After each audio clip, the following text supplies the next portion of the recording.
It's my pleasure to welcome everyone to our signature event, the Gail L. Warden Leadership Excellence Award Celebration.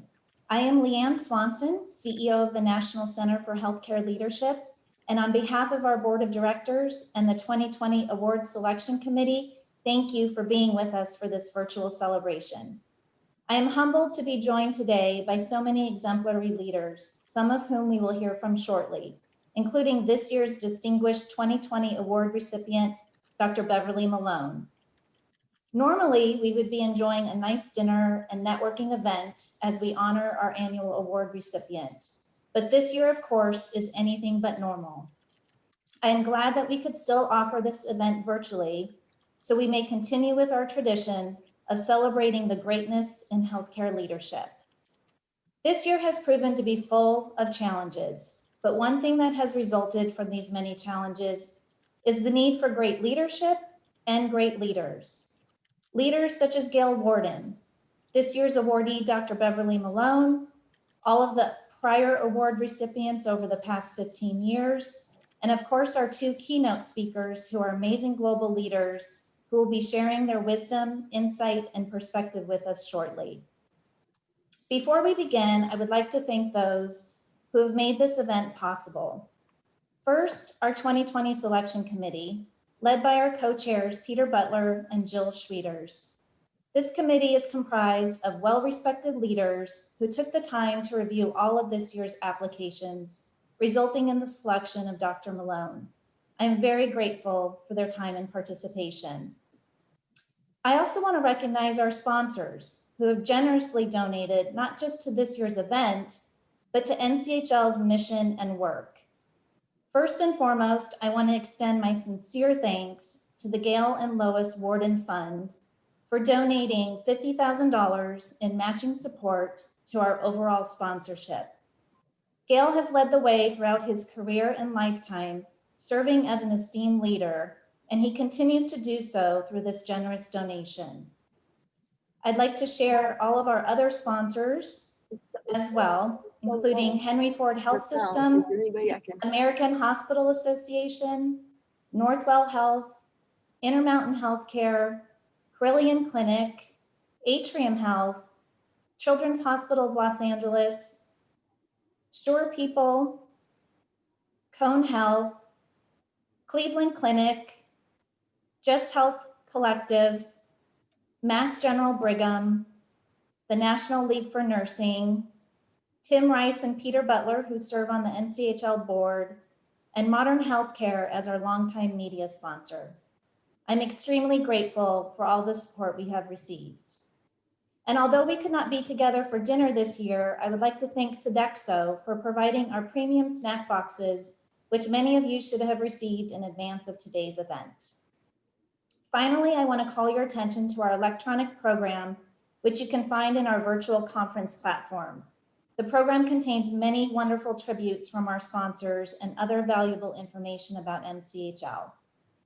It is now my pleasure to introduce a great leader herself, Fawn Lopez, publisher of Modern Healthcare and corporate vice president of Crane Communications. Thank you, Fawn, for being with us today. Thank you, Leanne. Hello, my name is Fawn Lopez. I'm publisher of Modern Healthcare, as Leanne said, and it's a great pleasure and an honor for Modern Healthcare to support the National Center for Healthcare Leadership on today's celebration of leadership.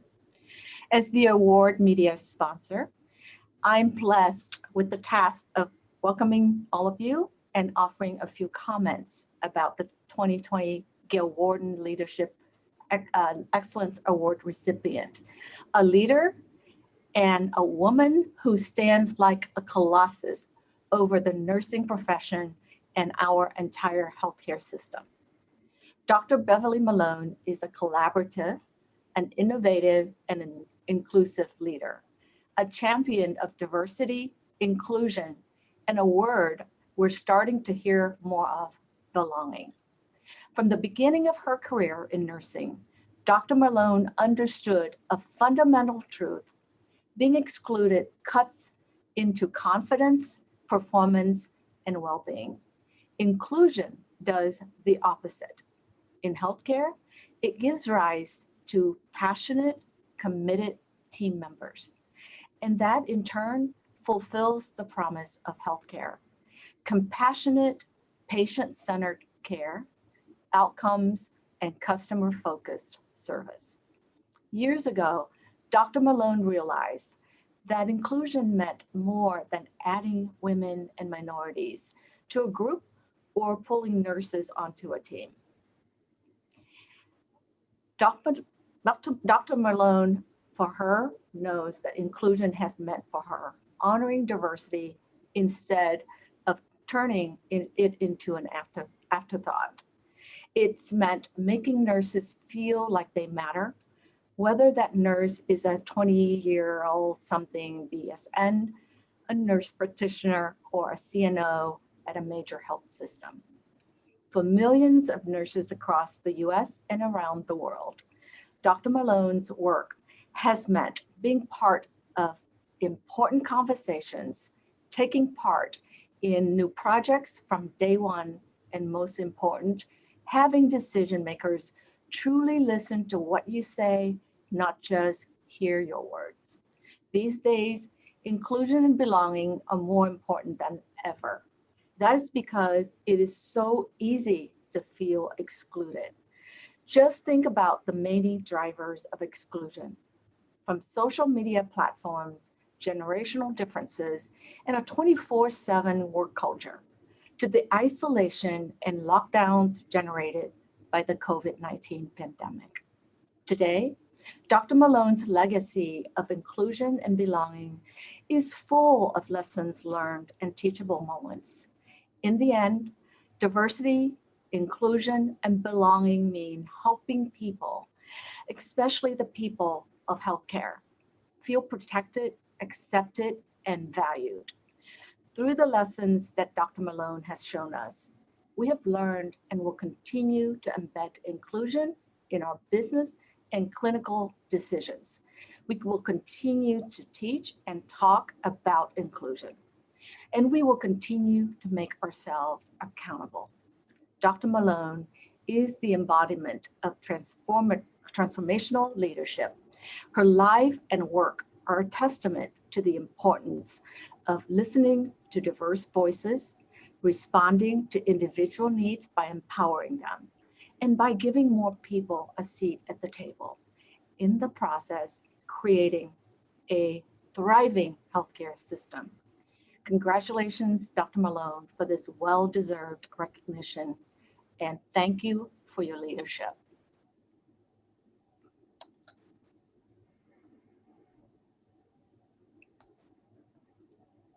Thanks, Fawn. This is Jill Schwieters. I'm the board chair for the National Center for Healthcare Leadership. And Fawn, we appreciate your support and Modern Healthcare's ongoing support year over year of this really important event.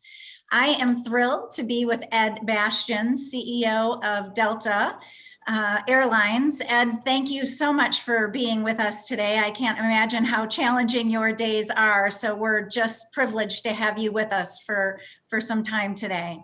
Well, it's my honor to be with you, Jill, and it's an honor also to be with such great healthcare leaders throughout our world and our nation. And I admire the work that all of you are doing to save our country, particularly in the face of the virus. Well, thank you. On behalf of our board and all the leaders here, we're thrilled to have you. As we spoke earlier, you know, we're very different industries, and yet we've had a very interesting year and have been significantly impacted by this pandemic in similar ways. And so what I'd love for you to do is share with us your journey and how you and your team this year have adapted during these unprecedented times. Well, you're right, Jill. We share many things in common. First and foremost, that we were essential to keeping our nation open during the most difficult year of our lifetime, our history in the aviation industry. Our people were out flying in the face of danger, just as our healthcare professionals have been at the front lines of saving lives and saving our nation from the virus. Safety is who we are at Delta. We are We don't talk a lot about safety because we don't want our customers to worry about safety. We worry about it, and we focus all of our energy around providing a safe experience. But safety has a different meaning and an added meaning this year because we're adding health safety because of the virus. And that led us immediately to focus on protecting the health of our customers, protecting the health of our people as we managed through the pandemic. And it led us to completely re-examine every step of our experience, our protocol, whether it's blocking middle seats, which we continue to do aboard all Delta flights, and we'll continue to do it right through the winter, through the end of March. We announced that yesterday, to examining all of the cleaning protocols, the electrospray fogging that we do on every flight before it takes off. We even changed the boarding process. We board from the back to the front now, so customers don't exchange and get and be around people, or keep that as limited as possible. To the HEPA filters that we actually share in common. The filtration systems on board our airplanes are the same filtration systems you use in emergency rooms, in hospital clean room settings. And so there's tremendous energy around taking care of people, whether it's our own people, our customers, and that's what we do share in common. Agreed, and it certainly, you can feel it when you fly your airline. So thank you for that. I know one of your philosophies is around virtuous circles and how you interact with your team members that total what, 70,000, 75,000. Talk a little bit about your virtuous circle philosophy, how that plays out, and particularly as a global leader, how it plays out in Delta's racial justice approaches. Sure. Well, as an airline, people think about airlines with a lot of big technology, big airplanes, airports, going to many different destinations. But we know the thing about our business that really does separate airlines amongst each other are the people. In fact, it's probably the only thing that really does separate airlines one from the next is the quality of the service that our team provides. And so we're very focused on people. We're a service business more so than an airline. It just happens to be in the airline world. And our attention goes to us taking care of our people so our people can then take very good care of customers. That's our value proposition. The better job that we do, making ourselves accessible, available, providing the servant leadership to our team, the better job our team can do taking great care of the 200 million people that we serve every year. And as a result, as our customers are well served, they then share that with the shareholders, that money gets reinvested into the business. And that's the virtuous circle that we talk about here at Delta, and the better job we do on each one of those stakeholder components. This year has been a year of reckoning, not just dealing with the virus, but as it's caused us all to be quiet and to look around and see where inequities lie. The whole topic of social justice and inequity and systemic racism has come to the fore. It's probably been one of the silver linings coming out of the pandemic, if you were to look at it. We've been in a vulnerable state as a society this year, and it's caused all of us, and particularly us running big corporations, to pay more attention to those that haven't had some of the same opportunities in society and in our companies, and what is our responsibility and accountability for doing a better job around that. It's led us to understand, as my good friend who runs Merck, Ken Frazier, has taught me to disaggregate the data and look within diversity as to what pockets of diversity we've been struggling in. And as the largest employer in the city of Atlanta, the largest employer in the state of Georgia, Atlanta, we pride ourselves being the cradle of the civil rights movement in our country. We can do better at Delta, and we're accountable for doing better to lift others up. So it's been one of the things that the pandemic has shown us more clearly what we need to do to lead. And it will be one of the things that will continue on once the pandemic is behind us. We'll continue to keep that motivation strong. Excellent. So what keeps you going? You're running a significant global company. You've had challenge on top of challenge. This call is predominantly made up of leaders with various years of experience, and I think we've all been challenged. What would you share with us personally that has helped you sleep at night and stay in the fight for the organization, and for all your people. Well, it's been the hardest year of my career. It's also been the most important year of my career at the same time. I was fortunate at the beginning of the pandemic in early March. I sat down with our chair, our board chair, Delta, a fellow named Frank Blake. Frank was the former CEO and chairman of the Home Depot. He's a great friend. He's a mentor. He said to me at the start of the crisis that, crises don't build character. People sometimes mistake that. They think that, you're in the crisis is where character is found. It's not. Crisis reveals character. Crisis shows people what you're made of and who you are and what purpose you provide to society and what your values are. And that's the thing that has kept me and our team going throughout this. It makes the decisions easy to block those middle seats, to make certain that we're doubling and tripling down on clean and keeping our customer safety and health at the highest level of our priority. It's what's led us to the early days of the pandemic, started testing all of our people, in close concert with the Mayo Clinic and Emory Healthcare in Atlanta, and reaching out to the medical community to do what we can do to continue to monitor and identify and protect the wellness of our own people. So many different organizations have had an opportunity to reflect on their purpose during this difficult year. And the purpose of our airline is about connecting people. It's about bringing the world together. And unfortunately, because of the virus, we're more isolated and separate from ever before. We'd all love to be. I would love to have been at your dinner. Maybe you'll invite me in a future year to come speak, Jill. But it's because we can't get together is what causes a lot of that isolation that we're all experiencing. That is what our business does. We bring people together physically around the world and bringing the world back together, which is what is needed once we conquer the virus and get people back together and start traveling again for lots of different reasons. So our people have a really important mission in this world, and that mission has been affirmed because of the virus. It's not forgotten by us. Amen to that. And you know that this is being recorded, right, Ed? So I just heard you say you'd like to come back when we're all together. So we will absolutely make sure you are on the guest list and the speaker list in the future. So love to do that. Thank you very much for that. And I heard you say to me earlier, it is these times that differentiate us to our customers, to our employees, and that is so true. And how I feel as a leader too, is it's these times that really allow us to differentiate ourselves from our competitors and from other employers, because they are challenging times.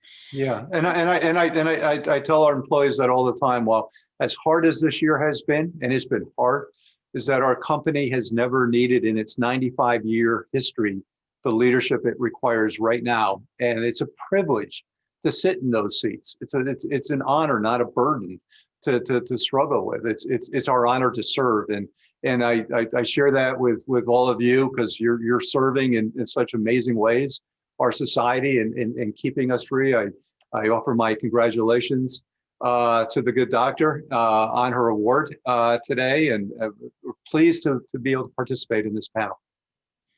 Well, Ed, thank you again so much. I know how busy you are, but I just thought it was great that you accepted our invitation and to share a little bit about what's going on with you and Delta, and we'd love to have you back. So thanks for sharing your experience and wisdom with us today.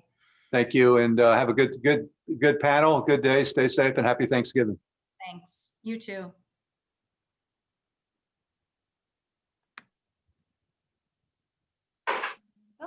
Helps if I'm unmuted.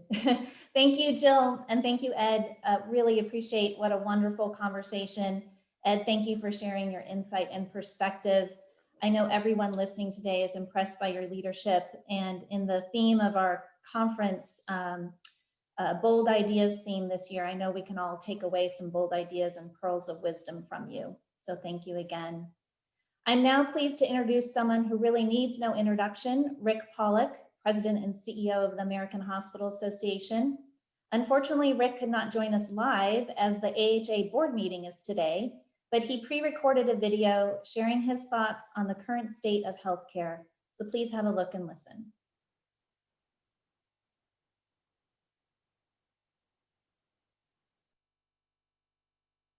Thanks, Ed, for your terrific keynote address. You framed it well.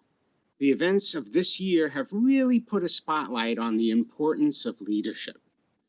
And special thanks to Juan Lopez and the Modern Healthcare team for their leadership in encouraging our field to exercise their right to vote. AHA was pleased to partner with you on that effort through our We Care, We Vote campaign.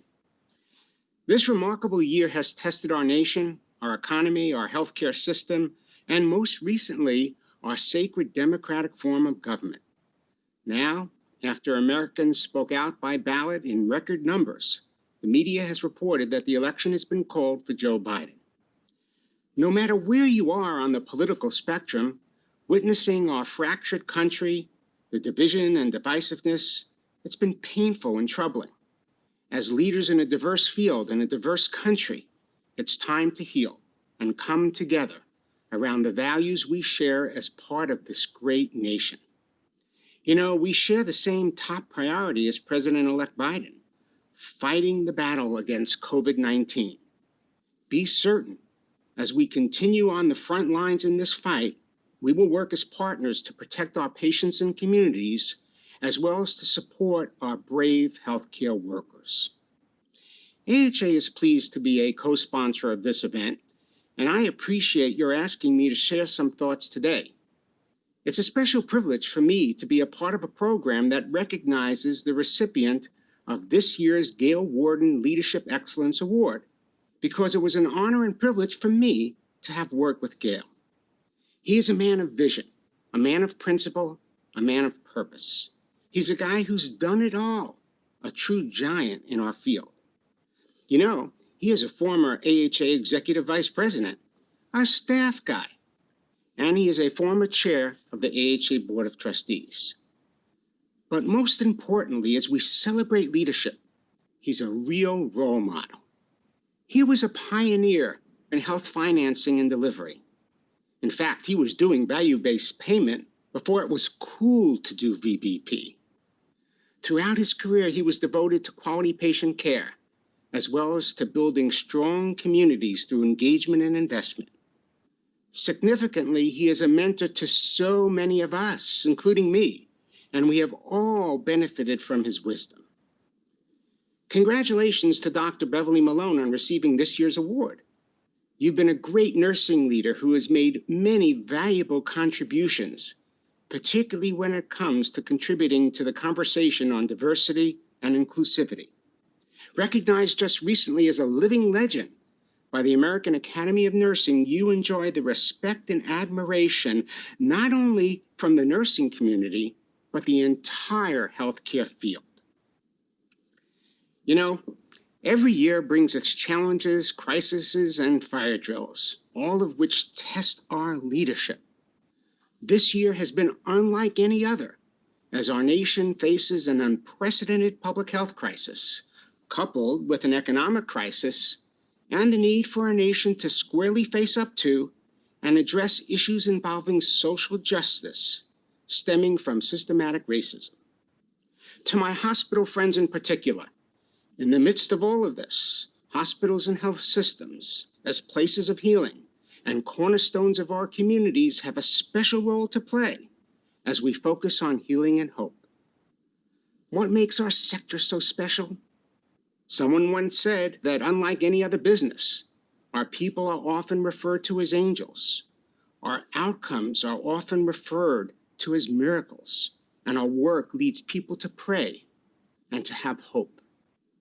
We've seen how hospitals and health systems have been islands of stability among all the chaos and confusion over the past year in particular, where our organizations care for anyone who walks through our doors, regardless of their political persuasion, ethnic background, race, religion, or sexual orientation.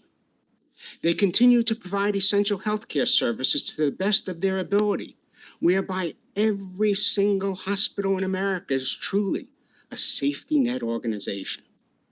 And hospitals and health systems continue to step into the gap, where many of our organizations have become the de facto public health agencies for their communities, given the government's failure to adequately support those entities, leaving that infrastructure in a dilapidated condition in so many areas.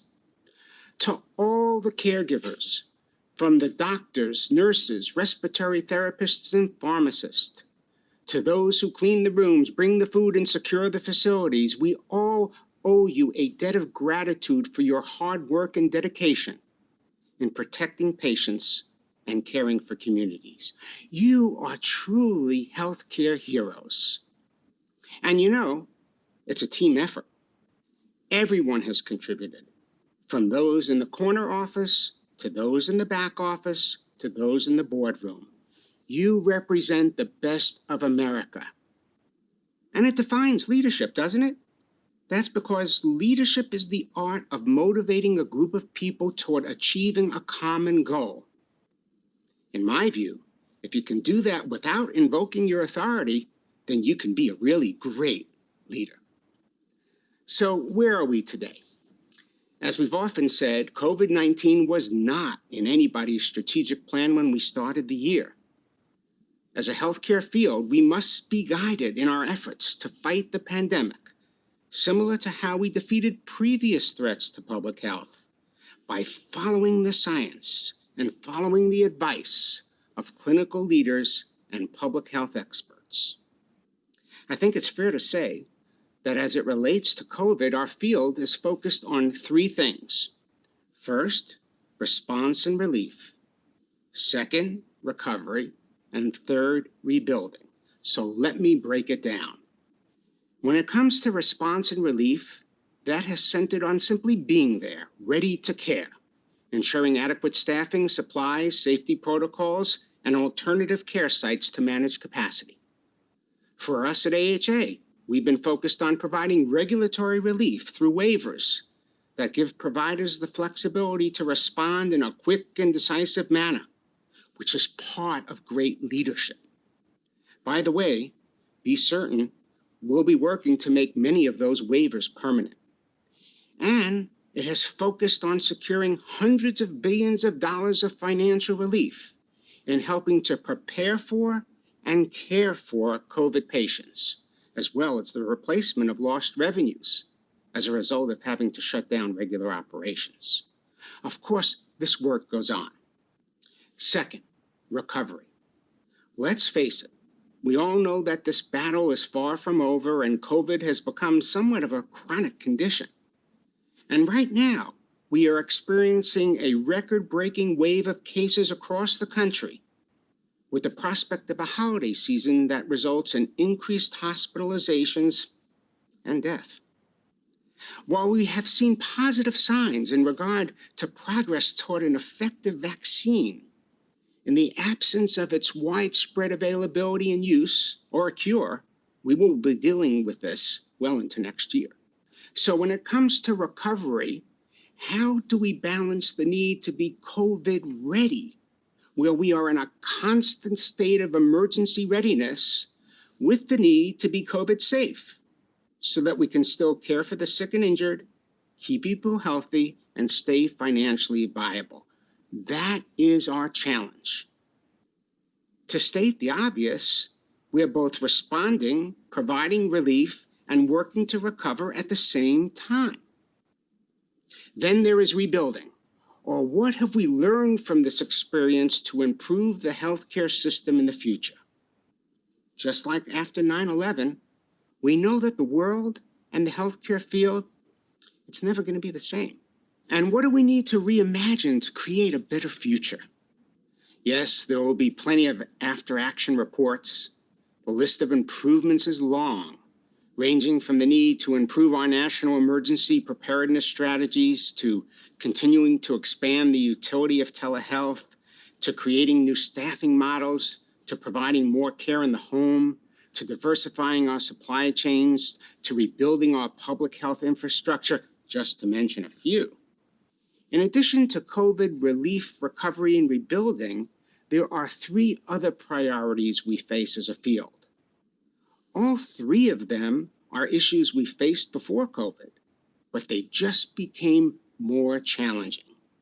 They are workforce and resiliency, behavioral health, and health equity. In fact, this conference is spot on in addressing these issues, with sessions devoted to racial justice and health equity, innovative workforce and leadership strategies, and sustaining COVID leadership in an era of COVID.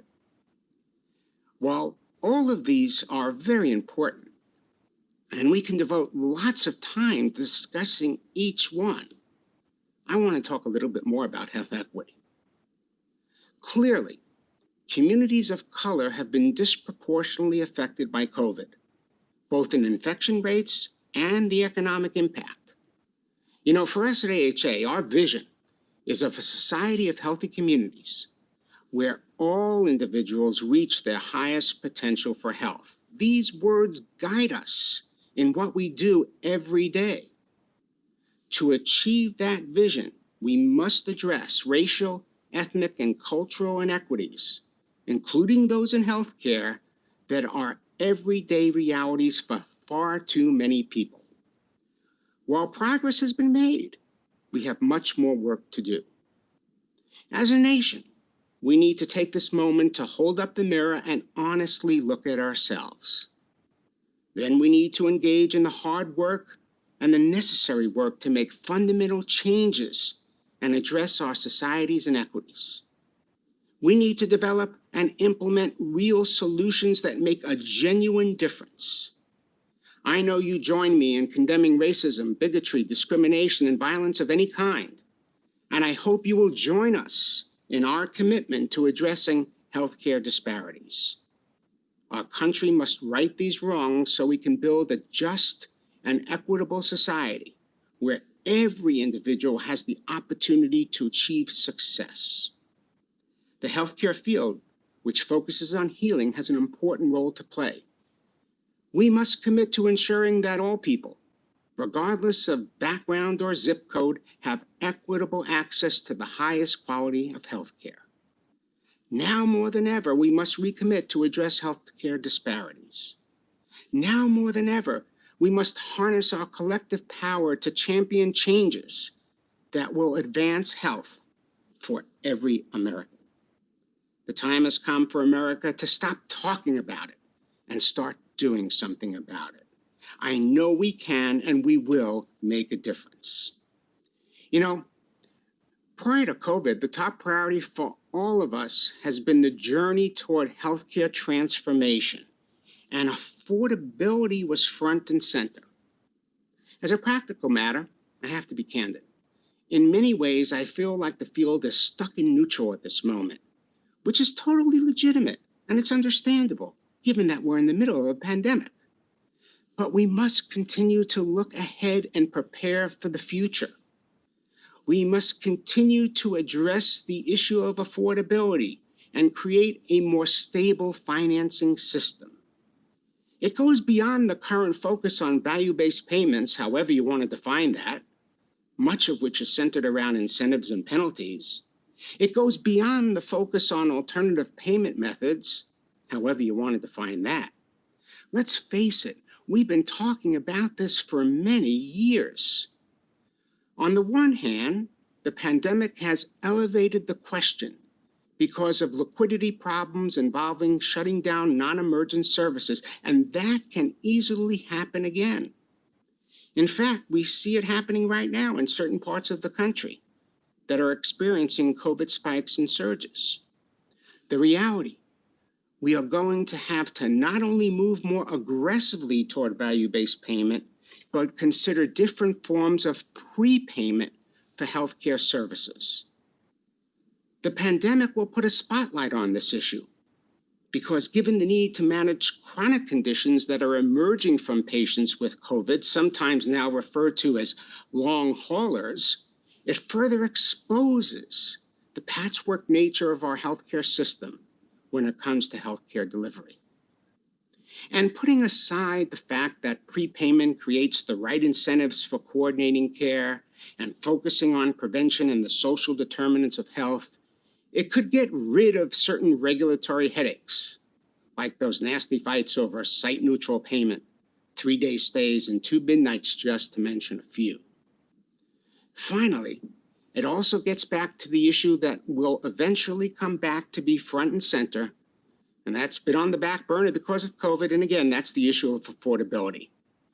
That's simply because if we don't have innovative public-private sector solutions to address affordability, we will fuel the fire for rate setting or some form of Medicare for all as a default mechanism for policymakers. While the votes may not be there today, they could be there tomorrow. And we need to avoid that approach, not only because the math doesn't add up, but because it will stunt innovation once the government can simply cap payment rates. Yes, moving toward new forms of payment involves a lot of change, but it also holds out the promise of stability. The truth is, all of the challenges we face involve a lot of change. At the same time, there are things that simply will not change. Clearly, the fight against COVID will not be over anytime soon. Typical of an election year, we expect to see a lame duck session of Congress during which some key issues we care about will be on the table, including the possibility of increased COVID relief. And the Supreme Court heard arguments just last week related to the Affordable Care Act, where the status of that law adds more unpredictability to the political environment and our healthcare system. Moreover, despite all the uncertainty at the moment, there are some unmistakable trends in healthcare that remain that we must recognize. The role of government will increase while we maintain a balance with a private system. We will see an increased presence of Medicare Advantage. We will continue to see the acceleration of payment strategies away from fee-for-service. We have seen an increased awareness, and we will see an increased emphasis on primary care and the social determinants of health. We will continue to see the entry of new players into the so-called healthcare ecosystem, many of which are viewed as disruptors, which make it incumbent on us to redefine the hospital or redefine the H so that we remain major players as the foundation of care in the communities we serve.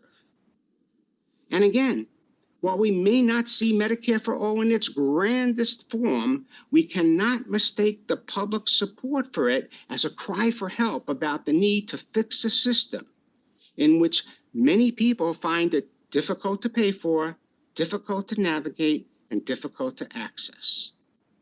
That's why we must continue to build on the Affordable Care Act to expand access, improve care, and lower cost. You know, the election didn't change any of this. In addition, one other thing doesn't change, and that is the healing mission of hospitals and health system. That continues. We continue to be a source of hope and healing, saving lives, performing miracles, and keeping people healthy. Along with physicians and nurses, we continue to be the indisputable trusted partner in taking care of patients and protecting communities. Perhaps most importantly, we continue to show respect, compassion, and civility in everything we do, serving as a role model for the communities we serve. I want to conclude with a reminder. It's a reminder from a previous recipient of the Gail Warden Leadership Excellence Award, from Dick Davidson. Dick was one of Gail's good friends. He was one of my predecessors and my most influential mentor. He said nearly 25 years ago, and it's as relevant today as it was back then. You know, he had a terrific take on what it's like to lead a healthcare organization. Dick said that while hospital and health system executives have one of the toughest jobs in America, you also have something that no one else has.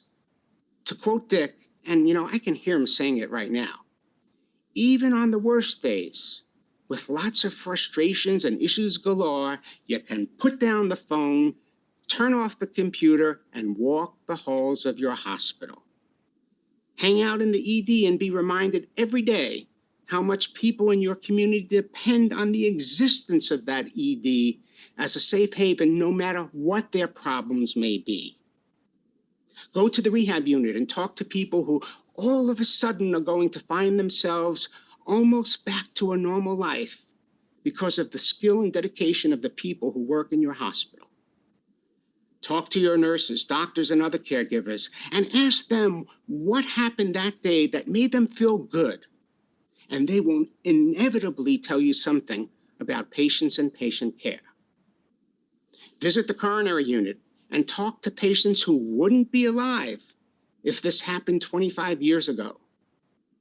Go to the newborn nursery and see the real miracles that take place every single day. Remind yourself that no matter how bad your day was, it was worth every minute to be a part of the great work we do. What other leader in America can take a bad day and turn it into an inspiration? Thanks again for inviting me to be with you, and thanks for all you do to advance health in America. I'm now going to throw it to another great healthcare leader, my friend Tim Rice. Thank you, Rick, for your leadership and for your inspiration. Really great words today. Good afternoon. I'm Tim Rice. I'm the CEO Emeritus at Cone Health and a member of the board for NCHL. It is my pleasure to introduce the 2020 Gail Warden Leadership Excellence Award recipient. Let me start by citing the mission of NCHL, dedicated to advancing healthcare leadership and organizational excellence by building diverse, inclusive, and collaborative relationship in the US and abroad. I was struck by how much this mission matches with the career and the values of Dr. Beverly Malone. Her life's work has been all about furthering the role of nursing and nursing education in the US and abroad. She has emphasized collaboration and leadership to advance the science of nursing education with a very deep commitment to caring, integrity, and diversity. Bev's experience has been very broad. She served in leadership roles in hospitals. She was Dean of the School of Nursing at North Carolina A&T here in my home of Greensboro, where she also served on the Board of Trustees at Cone Health while I was COO. When she left Greensboro to move to DC to serve in the Department of Health and Human Services in 2000, she was our board vice chair, and we were so disappointed to lose her. You see, she was in line to become our board chair. She would have been the first nurse to serve in that role, as well as the first African-American, and as well as the first female. Bev has been a lot of firsts in her career. She has served as president of the American Nurses Association, as deputy assistant secretary for health at DHSS. She worked as general secretary for the Royal College of Nursing in the UK for 6 years, and for the past 13 years has been the CEO for the National League of Nursing, the premier organization for nurse educators. It is my great pleasure to introduce our 2020 Gail L. Warden Leadership Excellence Award recipient, Dr. Beverly Malone.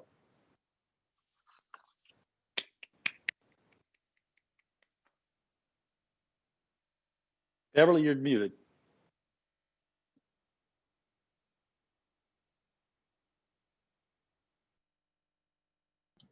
Thank you, Tim.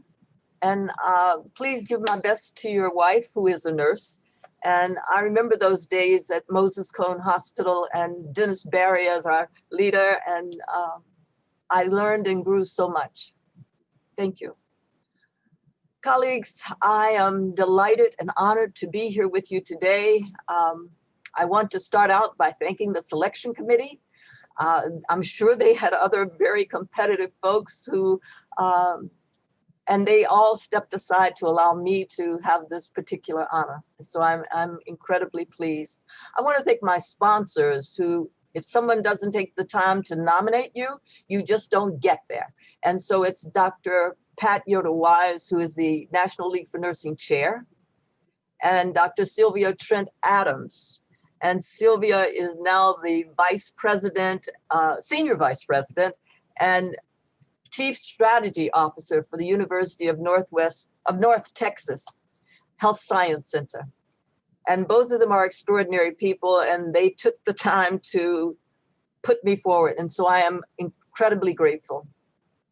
I've been thinking about this acceptance speech for quite some time, and I want to make sure that I kind of touch those people who have touched my life. And mentoring has been a large part of my life. And before I get into that, I also need to stop and say thank you to all the essential workers out there.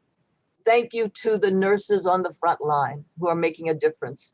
Thank you to Nurses Everywhere, an organization that I am one of the founding members that's going to make sure that all the changes and moving of restrictions that happened during the pandemic will be there after the pandemic to make sure that patients get the care that they deserve. People get the care that they deserve. So let me start with my mentoring journey, and it's been a journey, colleagues. First of all, I was born in Elizabethtown, Kentucky, and my great-grandmother was my first major mentor. I think my mom might have competed with her for that role, but my granny was tall and beautiful and the community healer. And so I wanted to be like her. I found that I would never be as tall as she was, but I thought maybe I could be like her in some ways.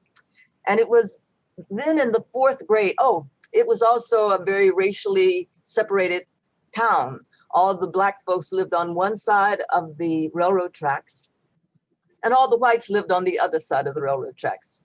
But I have to admit, I didn't notice. It wasn't a big issue for me at 4 and 5 and 6 and 7 years old. And then my teacher in the 4th grade said that I was smart like my mother and my grandmother, because she had taught my grandmother and my mother.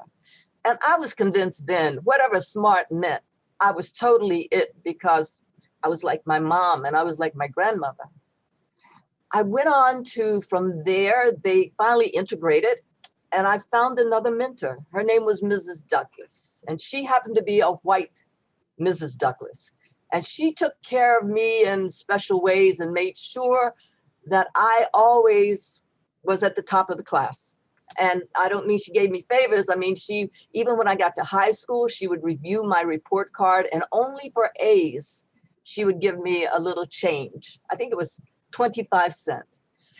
But that mentor meant so much to me. I went on to high school, graduated, thank you very much, and then got to the University of Cincinnati in the college there. And I have to say that they were ultimately very kind to me. I wasn't sure that I should be a nurse because I could not make a bed and make it tight so you could bounce a dime off of it.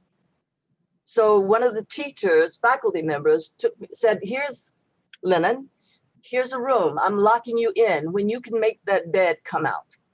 I learned that by practice, you can do most things, and you can do most things very, very well. Colleagues, my beds are so tight, you can bounce anything on it.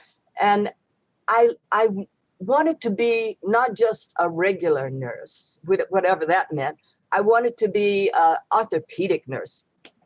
And that's where I was headed until money fell down from the federal government that allowed me to go to school for 2 more years, anywhere I wanted in the country for my master's degree, and paid for my last 2 years of my school. The only trick was that I had to be a psychiatric mental health nurse. I wasn't too sold on that. And I tried to explain to them, my faculty members would say in my class, read between the lines, Beverly. I couldn't even find the lines. So I had a hard time with it, but the money went out. And I went on to get my master's at Rutgers University with Dr. Hildegard Peplau, the mother of psychiatric nursing. I was overwhelmed. And when she said, as we walked in the door, that if you don't want to be a leader, leave now. That's when I really became a leader. I knew I had to do it because I wanted to stay. So I finished my master's there, and I was about 21. It was early in my life, and went back to work at the University Hospital in Cincinnati, worked on the floors, loved it, had a great time, but time was running out. I wanted to be young Dr. Malone. And you see, I was 25, and if I got past 30, I would be old Dr. Malone. So I went around looking for programs, and all that I could find that touched my heart was a clinical psychology program at the University of Cincinnati. And so I interviewed for that with Dr. Ed Klein, another mentor. And we argued. He thought Freud walked water. I thought Sullivan really made the water. So we argued during my interview, and I was so sure that I was not going to get accepted. And when in doubt, have another baby. So I'd had one baby by then, so I had another child. But I started my doctoral program with a 2-year-old and a 2-week-old baby. I don't recommend it, but you do what you have to do. So I finished my doctoral program being 31, not quite young Dr. Malone, but Dr. Malone, and then went on to work at University Hospital as a director of nursing. And I totally, once again, loved it. I have not had a position that I have not loved. And from there, I went down, Tim Rice must have been calling my name because I heard somebody calling me to Greensboro, North Carolina at North Carolina A&T State University. And I went down there and worked for another 10 years there. And I had to go. I had done most of my work in predominantly white institutions. I had to turn around and give back to the people that I am and who are part of me. So I went down to A&T and I had a great time. From there, I became president of the American Nurses Association. And I found a new mentor. Her name was Dr. Hattie Besant. And she was a psychiatric mental health wonder who pushed me, shoved me, but not only me, about another 300 nurses to make sure that they got what they needed. I worked very hard at A&T and then went on from A&T and being president of ANA to being the Deputy Assistant Secretary for Health. And my mentor said to me, well, why don't you go abroad? And I said, why? Who would take me abroad? She said, well, call Christine Hancock in England. I hear that she's going to leave that post.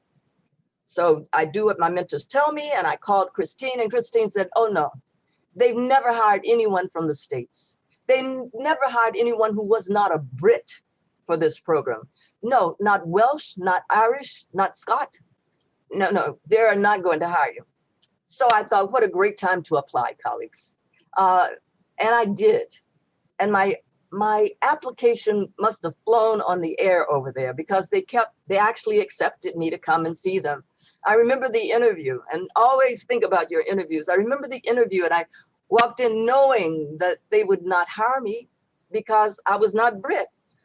And so I was like a drunk man on a Ferris wheel falling out. I had no pain. I was so relaxed and comfortable, colleagues, you would have been proud of me. And I did just that. And when I left, I kind of did what they say in the Bible when they say, shake the dust off your feet. And I shook the dust from my feet and I went on back to my hotel room. They actually asked me for the position, for the post.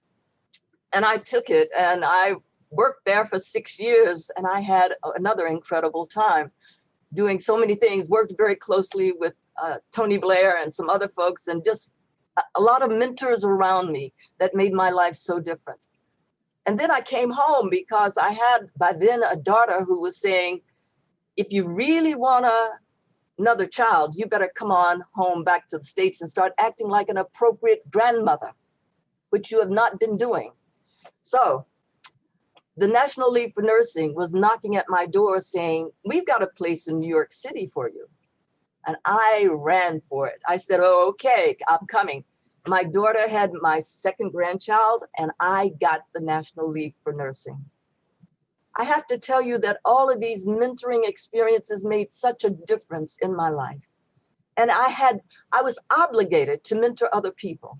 How can you be given so very much and have the audacity not to turn around and mentor someone else? So that's what I did. I've been at the National League for Nursing for 13 years now. They like me and I love them. I had no idea I would.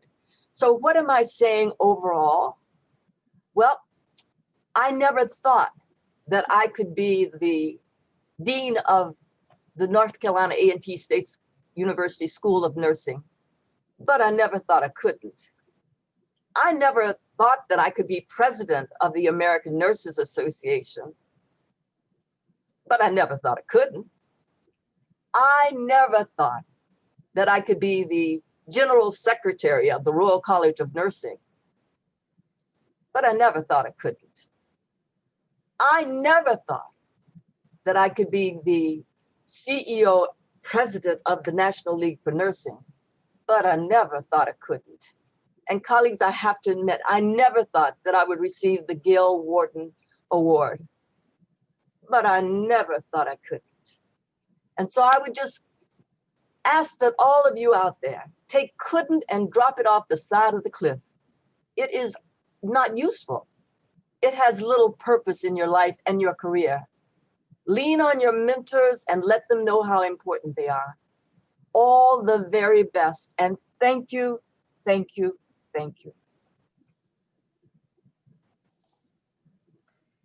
Thank you, Beverly.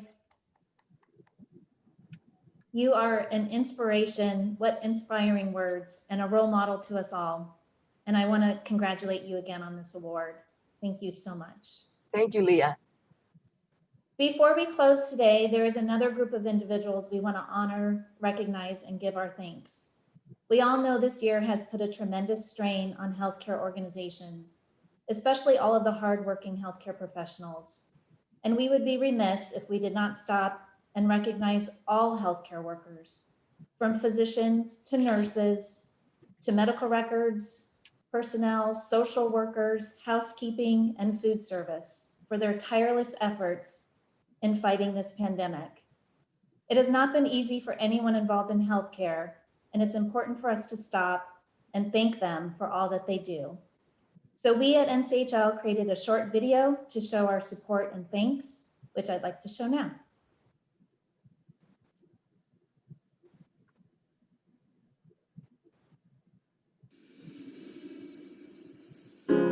You're broken down and tired of living life on the merry-go-round, and you can't find a fighter, but I see it in you, so we gon' walk it out.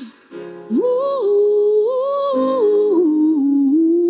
mountains, we gon' walk it out and move mountains. And I'll rise like the day. I'll rise up, I'll rise unafraid. I'll rise up, and I'll do it 1,000 times again. And I'll rise up, I like the waves. I'll rise up, in spite of the ache. I'll rise up, and I'll do it 1,000 times again.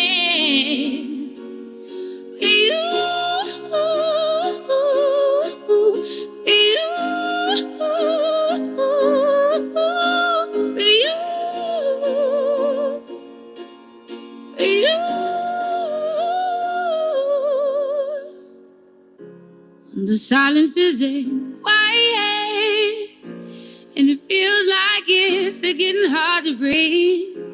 And I know you feel like dying, but I promise we'll take the world to its feet.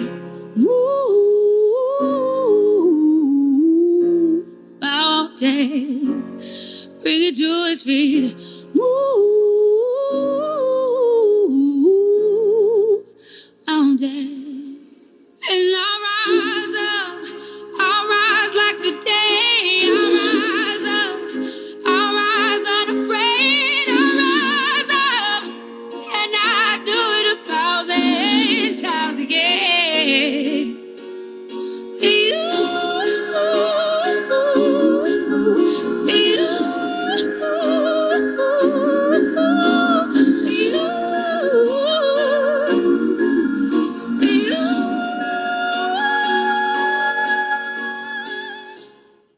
"2020 has been a challenging year for all of us. No matter what, our healthcare workers have gone into work and taken care of us throughout the COVID-19 pandemic.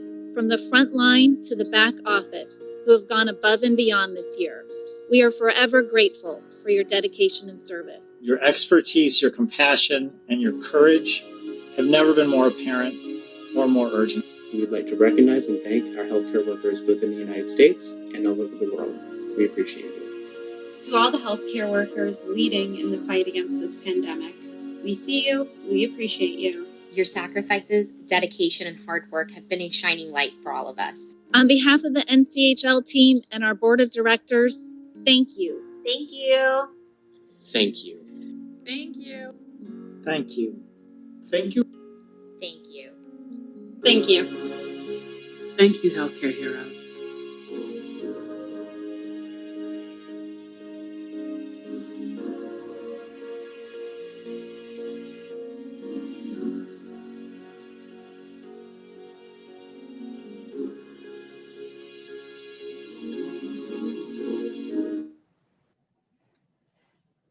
I told Natasha I wouldn't cry. Every time I watch that, I cry. My thanks to Natasha Kassam, who produced our video. She did an amazing job.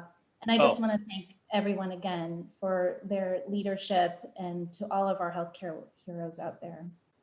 On a program note for our conference, the conversation on exemplary leadership continues today.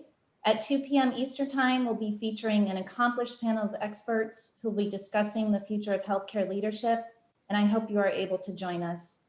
Thank you all again for your time today. Thank you, Dr. Malone. Most of all, thank you all for your leadership. May you all have a happy holiday season. I wish you all great health, and I look forward to seeing you all next year in person.